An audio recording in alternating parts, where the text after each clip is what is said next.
Этот мальчик принес бесчестье в твою семью. Но когда он бежал с твоей дочерью, он стал мужчиной. Мужчиной, отвечающим за свои поступки. Не беспокойся. Я знаю, что делаю.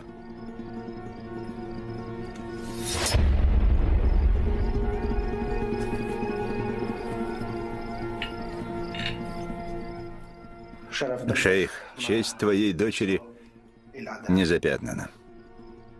Но если кровопролитие — единственный способ, которым твоя семья может восстановить ее честь, тогда возьми кровь этого парня. Его жизнь сейчас в твоих руках.